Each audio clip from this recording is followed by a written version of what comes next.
1. Alan Bergman, Oscar-winning songwriter and lifelong collaborator. 2. Alan Bergman, legendary lyricist behind iconic hits like The Way We Were, passes away at 99. 1. Alan Bergman, Oscar-winning songwriter and lifelong collaborator. Losing a legend, Alan Bergman, the Oscar-winning songwriter behind timeless hits for Frank Sinatra and Barbra Streisand, has passed away at the remarkable age of 99. This isn't just any obituary, though, it's a celebration of a life filled with love, music, and unforgettable moments that touched the hearts of millions around the world. On the fateful day they met, Alan Bergman and his future wife Marilyn wrote a song together, a song that was far from perfect, but ignited a passion that would last for 6 decades. Their partnership wasn't just about writing, it was a symphony of love, laughter, and endless creativity. Sadly, Marilyn passed away in 2022, leaving Alan to carry on their legacy alone, until now. On July 17, Alan joined his beloved Marilyn once again, according to family spokesperson Ken Sunshine. Together, the Bergmans were a force to be reckoned with in the world of American songwriting. Their collaboration produced some of the most iconic tunes in history, such as The Way We Were and The Windmills of Your Mind, which graced the silver screen in films like Yentl. They also penned memorable theme songs for classic 1970s TV comedies like Maude, Alice, and Good Times. It was a terrible song, but we loved the process, Alan fondly recalled in 2011, speaking of their first musical endeavor. Little did they know that their love for music would lead them to win 3 Oscars, 4 Emmys, and 2 Grammy Awards. In 1980, they were inducted into the prestigious Songwriters Hall of Fame, cementing their status as legends in the industry. Their lyrics found their perfect match in the compositions of renowned musicians like Michel Legrand, Marvin Hamlisch, John Williams, and Quincy Jones. From Dean Martin to Frank Sinatra, Johnny Mathis, Barbra Streisand, and even Sting, their songs were sung by the biggest names in music.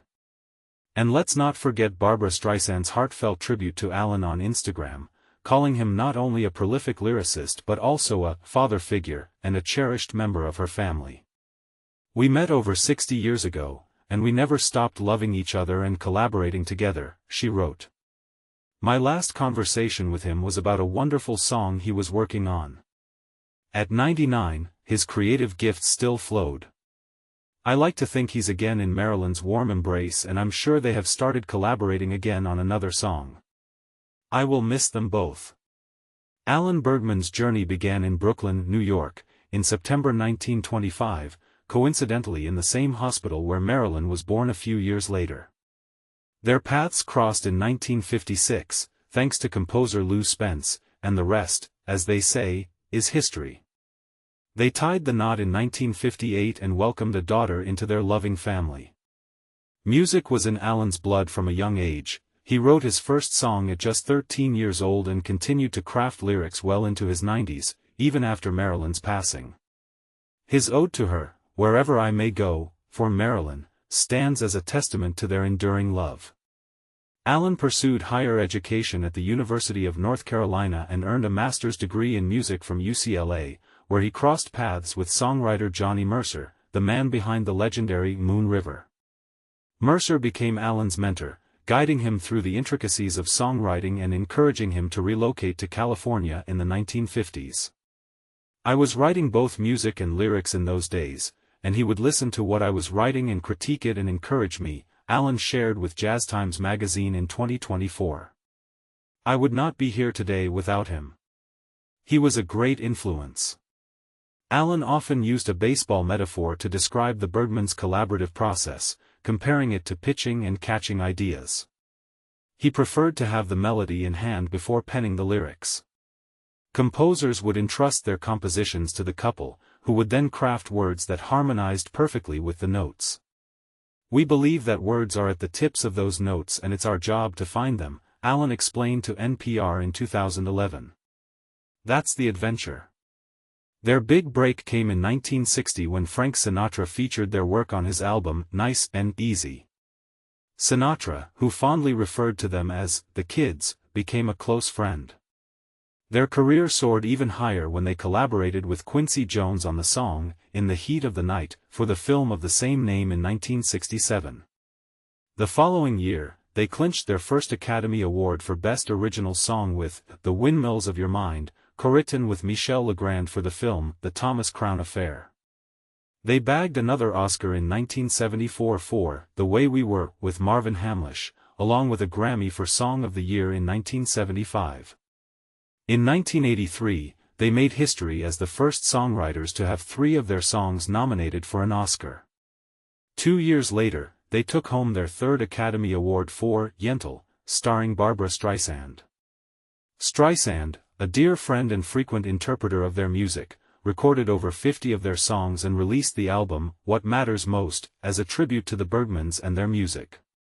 Their Emmys include accolades for the TV movies, Queen of the Stardust Ballroom, 1975, and Sybil, 1977, as well as the song Ordinary Miracles from Streisand's 1995 special, Barbra, the Concert.